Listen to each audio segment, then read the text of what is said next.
Welcome to Unscripted with Russo. I'm your host, Ashley Russo, president and executive producer of The Peak TV. For our podcast, we decided to explore the people behind the narratives. I'll introduce decision makers and influencers who are winners in their field and find out the intimate story behind their rise to success. Hey everybody, welcome to Unscripted with Russo. I am here with one of my great friends, Kassie Hilgert. She is the president and CEO of ArtsQuest. And I just want to say, Kassie, that I am wearing my cool new camo shirt because I perceive camo to be sort of cool and young and hip like ArtsQuest. So, you know, I just wanted you to know this was my turtleneck. So yeah, I appreciate that. Very that is cool very and young. Isn't that rock and roll? Like. Thank yeah, you, thank you. It. You know, Music Fest, I felt like I had to bring it today for you. Yeah, I want a little summer feel, middle of winter. Thank you so much for being here. Thanks for having me. Yeah, well, we have a little Pinot Noir, so okay. a little cheers to you for being here. Holiday cheer, Holiday and to you. cheer, exactly. We're very excited. Tell me a little bit about, you've had an interesting career. We'll get to that, but I want to know, where did you grow up and what was your family like? You have siblings, where'd you fall in the family? Yep. Geez, I was born in White Plains, New York, but have no memory of that because we moved down to Winston-Salem, North Carolina when I was 6 months old. Nice place. Really nice place, beautiful, gorgeous, great seasons. A traditional family. My dad worked, my mom stayed at home, and I lived there until I was about 11. And you remember it? I remember it distinctly because we grew up in Old Salem, which is the only other Moravian settlement in the United States. Talk about coming full circle. It was so weird. So when we move up here, we find Bethlehem, and as an 11-year-old, I think every city in the country has a Moravian settlement. Right, so it just seemed normal, right? That's right. Yeah. So when we went to Atlanta, I'm like, where's the Moravian settlement? Because you have one in Pennsylvania, you have one in Winston-Salem. So I love it. We moved up here. My dad got recruited to work at PPL. And so we moved up here. I'm the youngest. I have an older brother. He's 4 years older. Lives in Houston with my niece and nephew and my sister-in-law. He was the engineer, brains guy, academic. I was the other side of the spectrum, the oh look a chicken student, like couldn't pay attention. Were you goofy? Were you class clown? Completely goofy, but did things like student council, did a lot of sports. But if I had to sit in the classroom for too long, it's all bad. Now, how was that perceived by your parents? Was that like, oh, she's a little bit of the black sheep, she's the youngest funny one, or was it sort of celebrated? Did they ask you to perform at dinners? Well, I think it was two things. One, my brother broke them in, so they knew anything I tried to pull. So he got away with everything. I got away with nothing, and I always got caught. Always, which made my dad worried that I wasn't bright enough to actually pull off anything. So I think, you know, I still am very close to my brother. He is, to me, one of my heroes. He's just the coolest guy in the world. We cannot be any different. I mean, this is the guy who like lines up his change on the dresser, like by denomination. But somehow you appreciated each other. Now, was it always like that, though? Because I have to tell you, I have a sister in Houston. First of all, we should really try to coordinate our Houston visits. Trips, absolutely. That's one. But we were very close until she developed her own sense of self, and I didn't think that was great. I'm the oldest and didn't think that was great. So we were not that close for about a decade, and now we couldn't be closer our entire adult life and raising our kids. But did you and your brother always have a closeness? Oh, goodness no. When we were kids, we just beat the hell out of each other. I mean, I was the stereotypical younger sibling. I wanted to do whatever he did. And he was the older one. He didn't want to hang around with his little sibling, his sister. So he was always trying to get away from me. But there was a time, I think moving up here made us really close. And when did that happen? How old were you? 81, we moved up here. I was 11 years old. Okay. So he was 15. That's much a really, harder for him to really move tough up here. time to move. Yes. 15 is a really tough time Yeah, to move. I think I got right into the stream. It was easier for me but maybe being he younger. kind of realized that, hey, I've got this kind of sister who cares about me, and yes, that's good. And I was like a built-in like sports playmate early on. So if he wanted to learn a sport, I had to learn it. And tell me about the sports. What sports? When? Oh, everything from football. We used to play one-on-one football, which is a ridiculous. You played one-on-one football with your brother 4 years older than you? Yes, that's and tough. He made the rules. Great. I got destroyed. He would make me. Maybe this is where I got a little bit of the arts and culture beginning. He would race his bike down our backyard in North Carolina. It was a big, steep hill, and then he would jump off this stone wall that we had, and I had to MC it. Pretend like the crowd goes crazy, and here he comes, and we would do it over and over again. Is there any video of this? No, thank God. I grew up see, in this the day era and I age, did. right? It would Thank just be- God. Yes, we There's didn't not have evidence. No, there was no video cameras. We didn't have the big, video cameras that the families had. The I love that. home videos. Well, I have to tell you, a funny thing, I didn't know this actually until recently, but my mother-in-law used to actually go to the local camera store and rent the camera, like in the 70s and 80s. That's genius. For whatever, 2 hours for the special occasion. And my husband and I have been going through and converting a lot of this stuff to digital media now. And I kept saying to him, like, how did you have a camera in 1978? Right. And he said, my mother used to go rent it. That's Can genius. you imagine having that foresight to go and think, No. I want to capture this in this way? I love that idea. It's Well, and also pretty thrifty. neat. It's pretty neat. Now That there's was- not, it's quality. It's great. Yeah. It honestly, it's priceless. So okay. So you didn't have any of that going on. No, we had none of that. Okay. So, once we got up here, I got really into theater as I went through school, loved it, fell in love with it. I actually had a pretty profound stuttering problem and not sure where that came about. When did that develop for you? It seemed to coincide both between the move here and when my grandfather died. I was very close to my grandfather. And then suddenly I just had problems speaking, especially with words or sentences that started with vowels. And so just trying to figure out what that was and, talking to one of the doctors, and he suggested, try acting.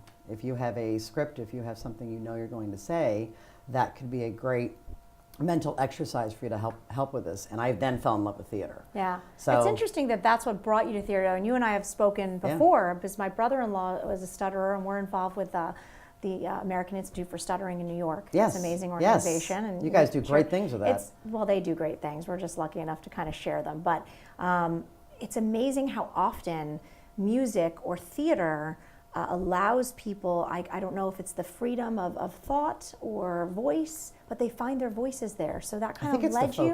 The focus, okay. So it's when you get on stage, you can't see out in the audience, right? It's bright lights in your face. You have this thing you have to do, and it's muscle memory from all the rehearsals. And I remember the first time just being on stage, and when you got that feedback from the audience or that interaction with somebody you were acting with, that to me was as big of a high as me playing sports. So I loved sports and I loved theater. Both of them to me were very team-oriented, very task-oriented, and made you hyper-focused. So and were you doing both? Were you playing sports? I was. And was this in high school, middle school, high school? Okay. Tennis and softball, and then theater. So it was just something. I was that kid that had to be kept busy all the time. If the one season I didn't have sports or theater, I was definitely in early detention on Saturday or in the principal's office. Tell me about your mom, because I know as a mom, I'm thinking about you as a kid. I started thinking, what was her role for you, and how did she kind of approach that busybody kid? Yeah. My mom, my best friend, I put her through everything, everything you can. She lost her mother actually when she was very young at 14. Wow. So I think in some ways we kind of figured out a lot of this together, and she was always very open and honest with me about not having a mother growing up, so she wasn't sure if she was doing this right. Yeah. But we moved up here because it was just a different economy. She had to go back to work. I remember when they moved up here, they had like a 13% mortgage rate. It was that time when it was so expensive. So she had to go back to work. People get upset now when it goes to 5%. Right? I don't remember, yeah.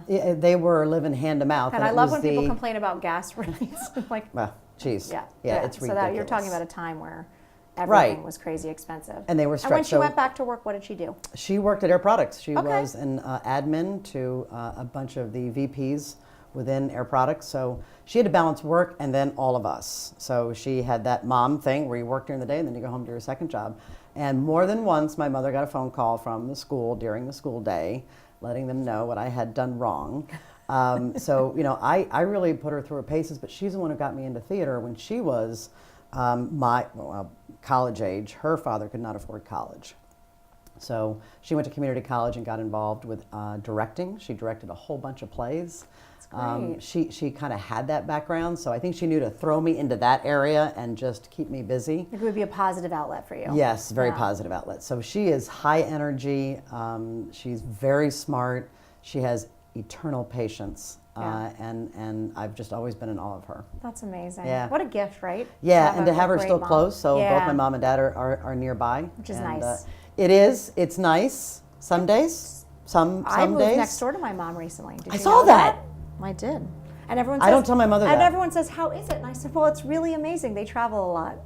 See? And it is. My mom and I are really close, but it is one of those things, you know. Boundaries. Yeah, a little which bit. Yeah, just my mom good. doesn't have, and that's Right. okay. She doesn't have to. And Someday, I mean, you know, we might be to that point. So Right, it's good. right. It's good. She's nice that she's close and she's still involved in your Yes, life. she's very involved. And I love that she like still jumps in and tries to learn technology. So like texting is her thing now. You've been teaching her, right? I Or have you've been instrumental in yes. this. So the texts are like this Really, really long. Yep. Right. And so I try to explain that's an email, but that's okay. That's all right. And there's always the same 30 emojis And at the end. I was going to say, if I'm correct, she learned emojis recently, right? She did. So found that keyboard, and so that's been exciting for her. Does she have a favorite? The Bible, praying hands, and fireworks usually come in that. Really? Yeah. All right. So yeah. she's praying and she's excited. Yeah, it's all wrapped up in Yeah. one. So she well, I wants have to to do tell you, Bitmoji. no, you're not going to let her. Does she have? Did you get her an iPhone X yet? You know, if she gets the 10, they have the little Animoji, Yes. which is the talking. Yes. She might love that. Yes, we're Next time I see her, I'm going to bring that up to her. awesome. That'd be great. That'd be Remember when we used to be friends? Well, the one where she's doing FaceTime, like she's getting it's that, the but she best. doesn't like she holds it doesn't- up here. She doesn't realize it's That the camera is right. here. So you just see like her her nose, chin. Yeah, right? yes, yeah. Yeah. Yeah, But I think hey, you posted something about that. she's but, trying. But I give her a lot of credit for trying. She does. She will try She wants anything to be and in it, everything. and Yes, that's awesome. and very cool. So you're doing theater, you're playing sports. At any point when you're thinking about the next stage of your education, are you thinking that this might be something you want to major in? Is that the direction Yes. you want to go? So I did want to do that, and actually I had gotten a theater scholarship to Penn State. Wow. And my dad, my father, God love him, also very close to him, business guy, just did not see a future in arts and culture, and was very open with, even if it's a I scholarship. just want to remind our listeners that you are the president of the largest arts organization in this region. Yes. Today. We have a good conversation I was about going to say that. that's going to be a fun dinner. But time, he was actually the one who encouraged me to apply for this job. Yeah. So I think he came full circle, but he knew he it's was a part of you. Yes. It is interesting though. You know, people will say to me sometimes, "What's something you wish you had done?" I wish that I had taken more business courses. Oh yeah.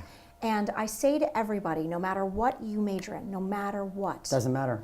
take some business, take some accounting, learn that piece, because anything you do, you need that piece. I've learned a Everything. lot by doing it. Right. Hands-on and osmosis and family and business, but I have a feeling that's where your dad was coming from. He was, and he's very old-fashioned, so it was I am not paying for whatever other costs are associated with college for you to go stand on stage. So go get your business degree, and then if you want to do all that stuff, good for you. So I did a much more traditional route. All right, so where'd you end up and what'd you study? I went my first year, because I was also going to be a journalist, then I decided no theater, then I'm going to change the world through the written word, so I shall become a journalist. And so I got into the Scripps School of Journalism at Ohio University my first year. I went out there, and it just wasn't a fit. I remember my first class, the professor opened up by saying, "My alphabet begins with a C. Welcome to my class." And I thought, oh, okay, well, this may not be for me. And so after that first year, I transferred back to Penn State. So I'd been admitted there, turned it down, but you have a year that you could change your mind. So I transferred over to Penn State in communications, and I was that transfer student. So I walked in, and I was in a converted study hall, like a lounge. You know, on each dorm room floor, they have like the lounge. Yeah. They, at Penn State, just lined them up with bunk beds like the barracks. And that's where you are until you get a permanent dorm assignment. So I had 16 roommates my first semester there. Wow. I would literally go That's and... a pretty unusual situation. Oh, but it was great because you learned, Yeah. like you could get along with anybody. I would, college students fall asleep at the drop of a dime. Right. So I would go between classes, go take a nap and wake up. I'd have a new roommate. Someone had moved out because they got an assignment. Someone new was in the bunk next to me. And I'm like, who? Oh, hi. Oh, all right. That's Hi. a quick way to make a lot Why? of friends, or Yeah. not. Right. You know, And you either wake up way, and, but right, yeah. not in your best look. And then what did you end up studying and degree did you come out with? Communications. What I took the most out of Penn State, though, again, my inability to sit in classrooms for a long period of time extended into college. But what I loved so much about Penn State was I could do something different every semester and find a whole new part of that campus. So one year I was an editor or a columnist for the Daily Collegian. Another semester I pledged as a little sister to a fraternity. Another semester I became an RA.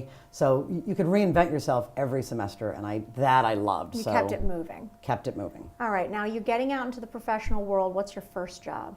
So between my junior and senior year, I actually had 2 internships. I had an internship at MedStar Television here in Allentown, and I had an internship at Rolling Stone. Unpaid. Wow. Unpaid. That's incredible. Well, it was one of like 60 interns. You're still there. Yeah, but you you're could there, say. and you can say you were there. Right, It's I had on no your money. resume. Yeah. No money. Yeah. Couldn't afford it. They did, like, the one thing they paid for was lunch. So I did the calculation, like, if I eat a lot at lunch. Then I don't have to eat dinner. Or breakfast. Right. So I had an internship in college at Bloomberg.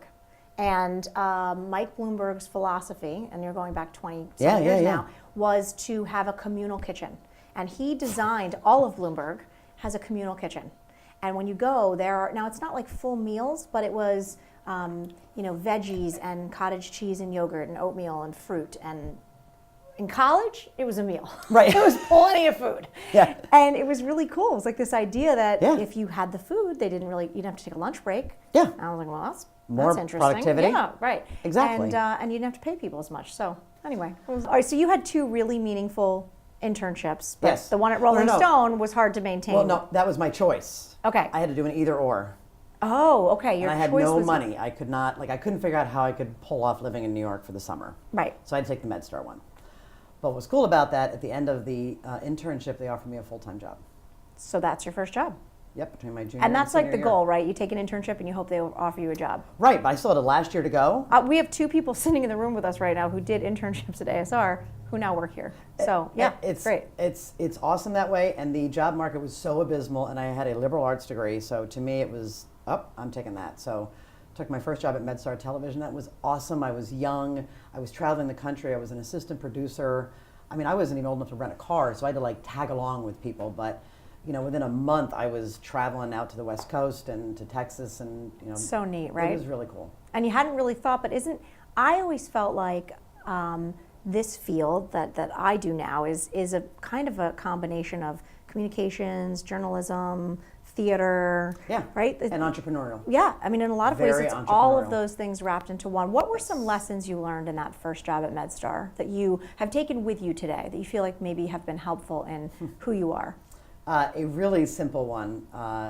When I started there, I was a college student, so I was waiting to impart my wisdom upon them, and they were certainly smart for hiring me. So the first job I got was we had gotten a new color printer. All right, so this is the early 90s. The color printer was bigger than the sofa. Yeah. They were huge.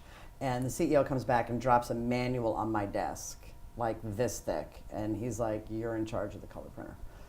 But I went to college. What do you mean I'm in charge of the color printer? And my job was to know that inside and out.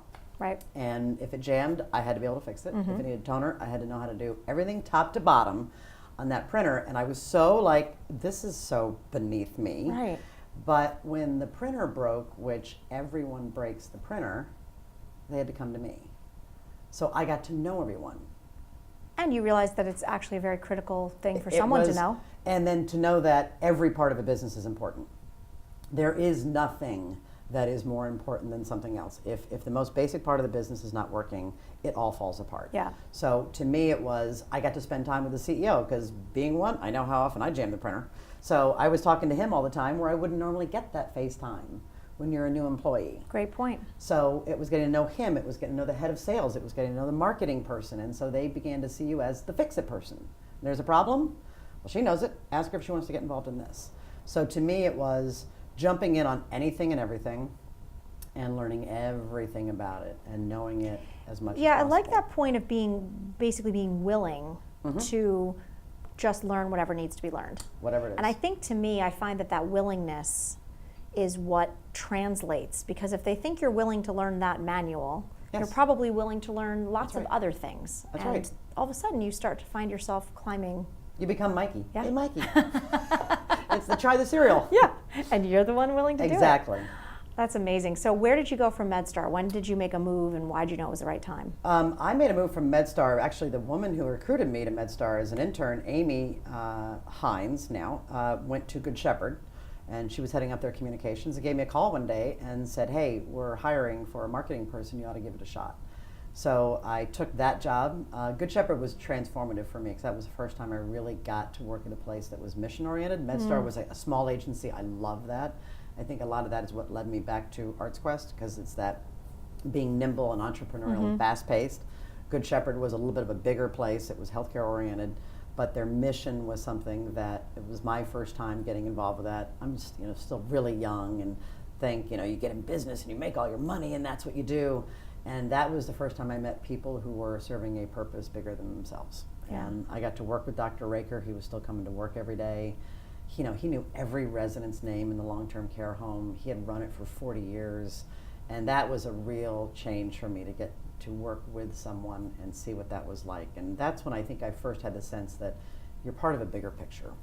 It's interesting to see the behind the scenes of an organization, especially a mission-driven nonprofit organization, because I do think you realize there are a lot of people involved that have a calling, and it isn't that make a buck kind of thing. So what did you do there, and what was kind of the lessons you took away? I was a marketing manager there and moved up to the director of marketing. I learned, as I mentioned, the mission part was huge. Healthcare I learned a ton about, which also MedStar had specialized in, so was almost in healthcare for about 10 years. That was a big deal, but probably the biggest thing I learned there was because I got involved with their capital campaign, and once I got in the communications role, I worked directly with Sally Gammon, the CEO, and that for me was the first high-ranking female that I worked with. And so I was like a sponge with her. I mean, anything she wanted to teach me, I was willing to learn. And it was as much observation as her sitting down and saying, let me tell you about this now.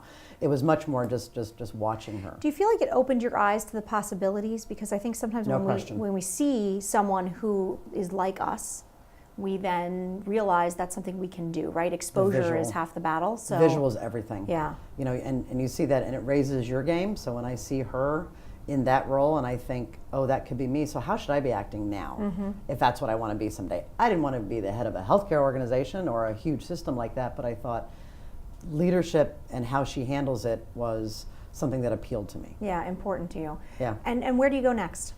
So now you've done communications production, done marketing.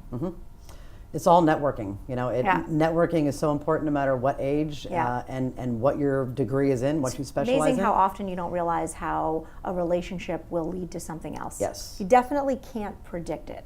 You can't, and you can't think it's a one-to-one gain. So, you're going to have 100 connections and one may, end up bearing fruit. So one of my former colleagues at MedStar was at Air Products and called me and said, there is a opening in the PR department and you should give it a shot, and it's Air Products. So you're thinking, oh my goodness, this would be fantastic. And now your mother had and worked she had there. retired. She had retired, but you were sort of familiar with Air Products. You knew the general gist of what they do. Yeah, and to me that was jumping from Good Shepherd, decent size, to global, massive company. Yeah. So I threw my hat in the ring and I got the job, which completely surprised me. So it was handling the PR for about half their business lines at the time. That's a really big job. I mean, we should mention for people who don't know, I mean, Air Products is a Fortune 500. Yes. It is a global corporation. It's about located in employees. Basically West Allentown, Macungie, Pennsylvania, but it's huge. It's not like this small. Yeah. It was like going from a small high school where I graduated from to Penn State, and you're all of a sudden in this huge campus. Exactly. And what is the biggest challenge when you get there?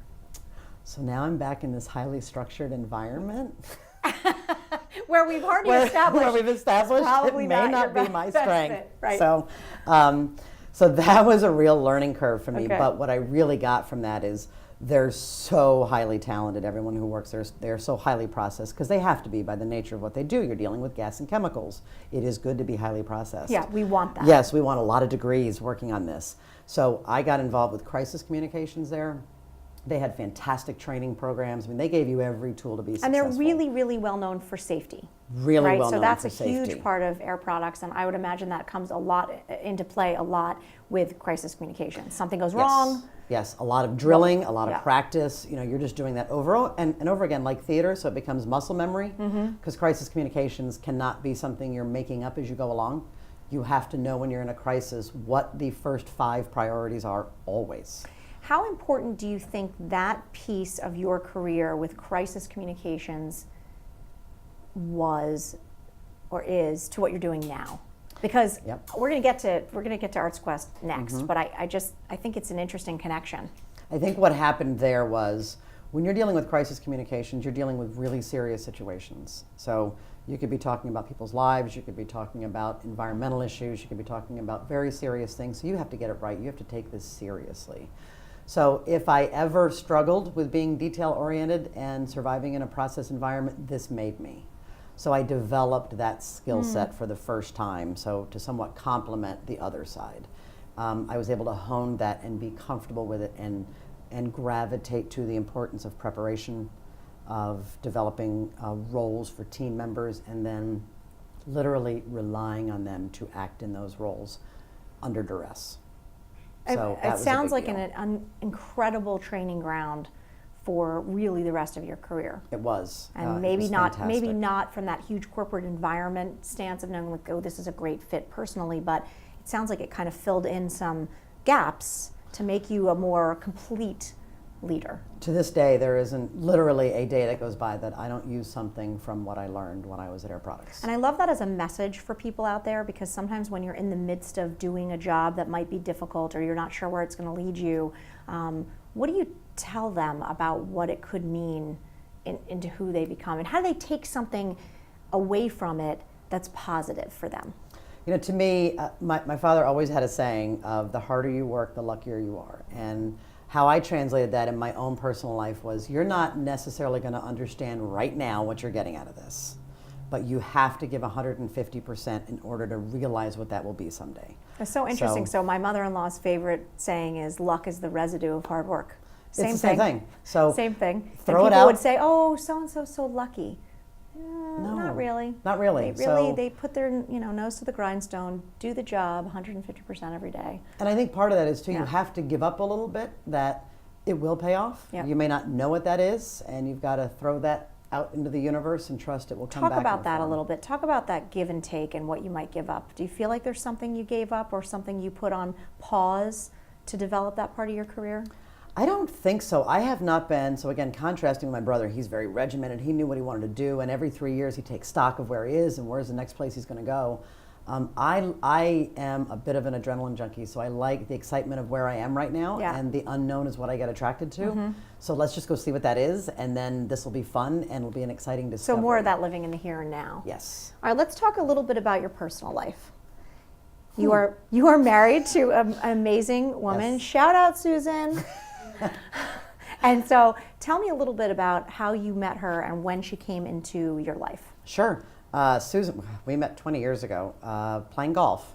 So there was a women's golf league, and we both got paired up in the same foursome and struck up a conversation, and from that point on just stayed connected. And so 20 years later, here we are. She was living in Alpha, New Jersey, commuting to Central New Jersey. She's a lawyer. She worked for a law firm in Central New Jersey, so was making that commute.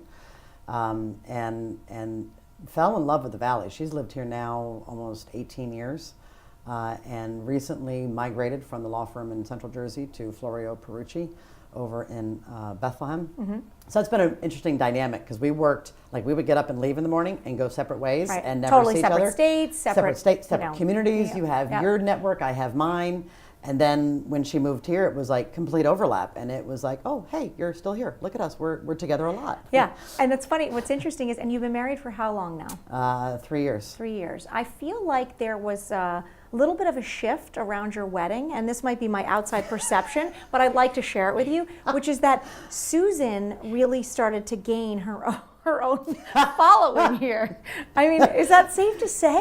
It is safe to say. Like, I feel like, listen, you're Kassie Hilgert. Well, I don't know about that, but you are, and you are the fearless leader of ArtsQuest, and it's been an amazing journey to watch you come into that role after Jeff Parks and kind of where it's at now. But I have to say, I feel like Susan kind of has like her own jam here now. She does, and she's a huge history buff. She loves politics, and I've lived here a long time. I lived here since 1981, and while I traveled a lot and I was gone, I know this area really, really well.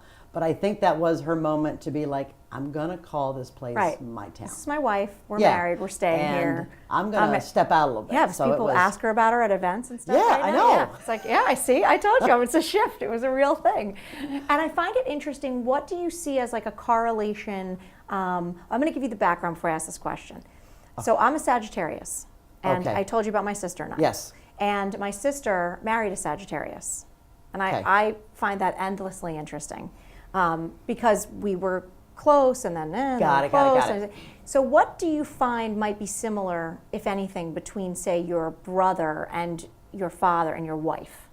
I mean, she's a lawyer, so she's probably a little more regimented. I don't know. Oh yeah, very much more like my brother. Right. So it's do you that yin feel and like yang. there's that? Yeah. Yes. So like when she gets up, she's carrying the laundry down right away before she's even awake and starting laundry, and I'm like, oh God, get the coffee. Because she's got a list. What are we going. doing? Yeah, she's got the list, and I'm like, it is early, and we gotta just wake up first, and there's a lot of movement here, and I'm not ready for this. Yeah. So I think there is a great yin and yang there. Our family structure is very similar. So although it's opposite in this way, she's the oldest sibling, I'm the youngest. She's got 2 younger brothers. Right. But again, the familiarity of you're used to the older, she's used to Yes. having a younger. Yes. I think I'm a big believer in that family dynamic piece. I think you gravitate to that. It's familiar. Yeah. So you understand family dynamics. There are things you don't have to express to each other when you know that what you're going through at the holidays when the family's home is very similar, and you can help your partner get through that when you yourself grew up with it. Yes. So exactly. yeah, we are very yin and yang. So opposite in a lot of ways, but a ton of similarities for interests, music, sports, travel. Travel. So you guys like to travel a lot. Love to travel. So a lot of similarities there, but very different personality-wise. Yeah, it's nice. That's a good balance, though, right? Keeps life interesting. Yes, she's like Norm from Cheers. So everyone says her name when she comes in, and if there, or actually it's Cliff Clavin. Whenever someone brings up like that's an interesting gray, she's like, that is from the Revolutionary War when it really came into vogue around this period, and it just rattles out of her head. That's so interesting, though. Yeah, I do it too. I make it up. I just lie, but that's actually the right. Improv. That's the theater improv. That's the improv. You guys who did the 3 truths and a lie. Have you played Yes, that game? yes. You guys would be really good at it. Yes. I love it. All right, so I want to know more about ArtsQuest because most people in this region certainly know what ArtsQuest is, and they certainly, if they don't know ArtsQuest, they know Music Fest. Right. So tell us a little bit about ArtsQuest and what the organization is and does for this area and how you got involved. I got involved when I was at Air Products, and the idea of Steel Stacks was first coming about. So while I knew Jeff, I had not known him really, and I knew Music Fest. And he came, and actually I came out to Steel Stacks, and we were standing in a field. Okay, so for people who don't know, though, Bethlehem Steel, right, yes, was yes. huge. Like literally the steel that made America, and Bethlehem Steel was in Bethlehem, Pennsylvania. Correct. And that shut down. I mean, shut down. We'll fast forward. Early '90s, it shut down. And there's this amazing structure that is there in all this land, and everyone's sitting around saying, "What are we going to do with this space?" Right. So it had been empty for about. That becomes known as Steel Stacks. Correct. That was empty for about 15 years, and Jeff had begun to peddle this idea of turning it into an arts and cultural district. And the reason for that is really the reason why, and it dates back to why Music Fest started. His belief, our belief, the organization's belief is that one of the best tools for urban remediation and revitalization and to change and build a community is using arts and culture.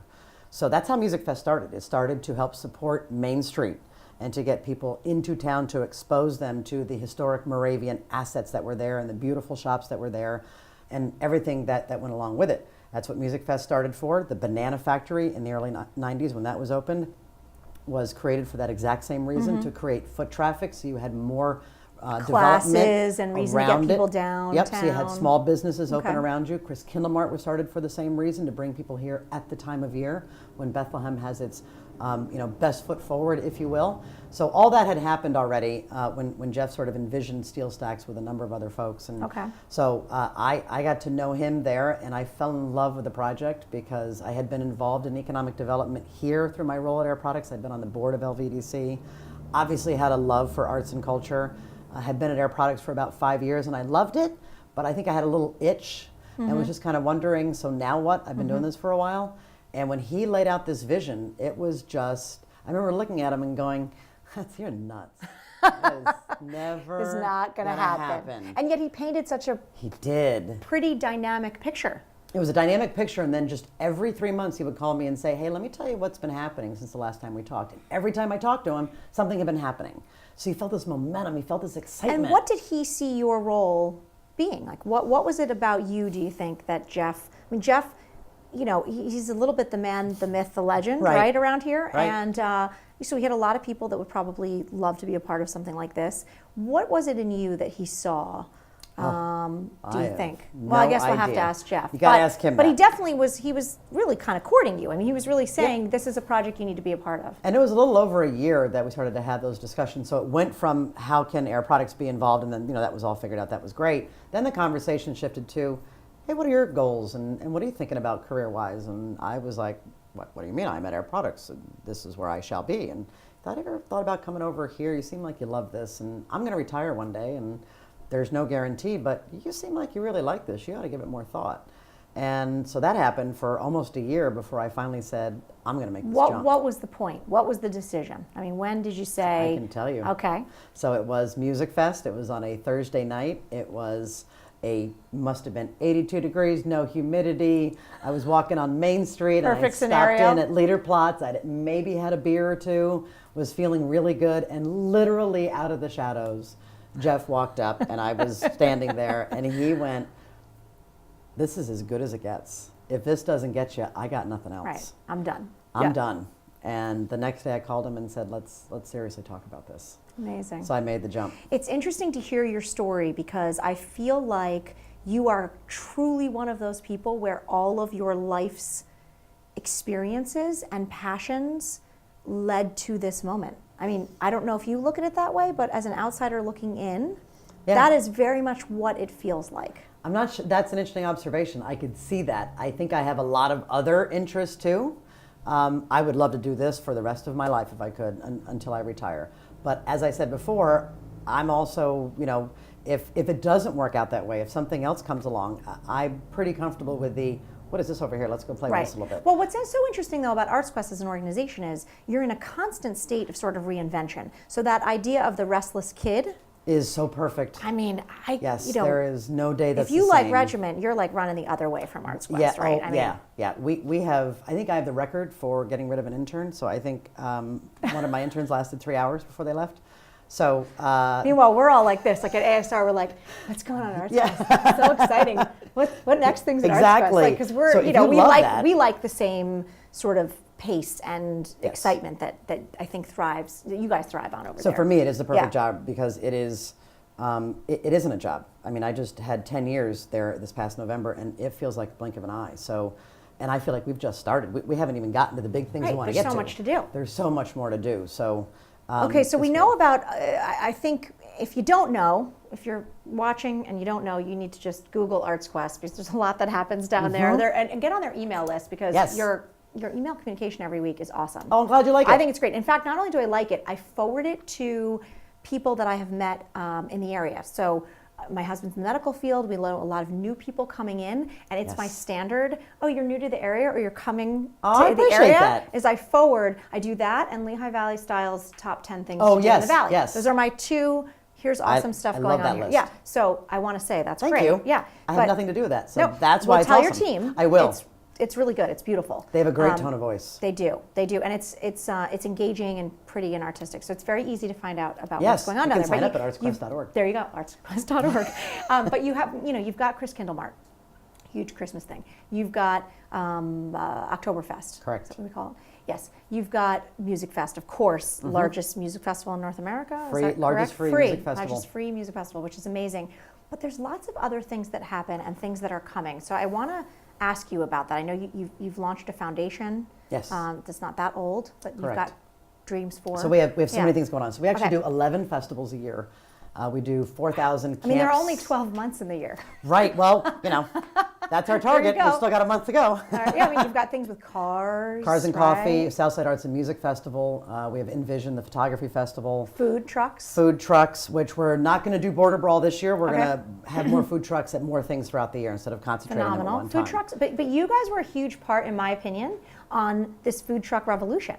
Like food trucks are everywhere in the Lehigh Valley now. Thanks. And I think it was because one you programming idea I had that I talked about for 2 years. Kudos, because I think it's really no. But you know what? You did what you needed to do, which was you put a light on it, and you sort of said this is a whole nother way to celebrate food and culture and people, and I think it spread.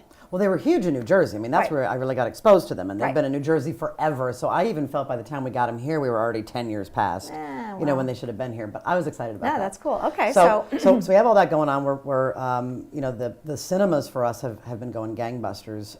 Comedy has been growing for us. So what we're going to be doing, we are in the very quiet phases of a capital campaign, a pretty large capital campaign that is going to involve a new banana factory. That's certainly been covered in the paper. It'll be a new cultural center that will have a year-round comedy club. pre-K art school and artist maker space, expanded number of artist studios. So that will be truly a cultural center versus right now it's only visual arts. It will be predominantly visual arts, but we want to mix some live performing arts in there too, just because we want to shake that model up a little bit so it isn't just visual arts here and just performing arts over here. We want that line blurred so people can experience that at both places. Very unique. Yeah. Are there places around the country that you've looked at that have this model that you're kind of basing it on, or is this a new concept? We had looked at the Torpedo Factory for the original Banana Factory, and I think a lot of that model still holds. What we're doing more than looking around the country is looking around the community. Where are the holes? What's not being offered right now? So you don't have a year-round comedy club that's a dedicated comedy club in the Lehigh Valley. There is no pre-K art school right now. There's makerspace, but it's for entrepreneurs or it's for academic. There is none for artists, and for anyone who wants to begin, sort of almost have a entry level into makerspace. So that will be in there too. And I think putting all those together is important to have that, what I call the collision of creativity. Things that you don't think should be next to each other. I love that term, collision of creativity. Yes. And it is so interesting because I don't often think of myself as very artistic. Most people don't. And I think that I'm working on it. That's my post-40 working on it because I'm starting to learn to think out of the box, right? Everybody's I can't an draw. I can't really Sure you music. Well, but there are lots of ways to be creative. Correct. And I think that collision of creativity is a cool concept because it gives people a voice and, and an outlet. Expression. Exactly, in a way they might. So anyway, we're very excited to see what is next for ArtsQuest. Yes, thank Before you. I let you go, Yes. we've had an amazing conversation. I'm sure we could talk and drink wine all day, all night. Another one of my skills. Well, listen. We all have our talents. Exactly. I want to give you just a few kind of rapid fire random questions. I didn't tell you them in advance, so we're just going to see how it goes. Oh gosh. All right. If you could have one meal, that's it, one last meal, what would it be? Tuna fish Doritos and cantaloupe. Tuna fish sandwich. Together? Yes, tuna fish sandwich with Doritos and cantaloupe is dessert. It's not like on the tuna fish No, sandwich. it's Okay. on the side. Those are your. You've it. really prepared I that have. answer. Actually, I was- want everyone to know we did not tell you that was going to be asked in advance. I love that meal. Oh my gosh, that's amazing. All right, good. I can't wait to have lunch with you again soon. Oh, that's great. Okay, I wasn't expecting that one. I totally got you on that one. Totally. One fashion blunder, a thing that fashion-wise you wish you had never done. I'm looking at it. It is not like my thing, so it is. I'm still there. And yet you always look so classy. Well, thanks. So, that's great. A place you have not visited that you would like to go? Yellowstone National Park. I have not done national parks. I know, and I haven't either. I would love to do that. We have so many of them, and know. I run to Paris, run to Italy, go anywhere else. But we have this beautiful country we haven't Yes. explored. Yeah, I'm with you. I'm Yes. with it. Now, would you do it RV style? No. No, Okay. no. No. I don't know. I want to be out during the day, and I want to. And then you would go back to your really nice resort. Okay. I got it. Yeah. Okay, good. Fair, Yeah. fair balance. Right. All right. If there was someone that you could have dinner with that is no longer with you, who would it be and what would you talk about? No longer. I think I'd want to have another dinner with my grandpa. Yeah. You mentioned your grandpa. Yeah. What is one takeaway from your grandpa that you have with you today? Curiosity, fun. He just wanted to go do fun things and enjoy it, and he also wore plaid with stripes. So I think there's a lot that I've inherited, not just personality-wise, that I subconsciously You are emulate. channeling him. Yes, he is smiling I'm down channeling him. upon Yes. some of your fashion Yes. choices. Absolutely. If you were not doing the job you're doing now, what would you be doing? I was not doing the job now. What would I be doing? I think I would love to be paid by someone for the playlists I make, which no one would ever pay me for, but I'd really like that. So sort of DJ. Total DJ Kassie. But not just for a party, for your day. Right. Okay. When you're at I'll work. pay you for that. Will you Right, send me I- a couple playlists? I'm always looking for something as soon as I new. can figure out how to. Yeah, How we can share it? yeah, We got I'll- these kids for Yeah, that. I'll ask someone.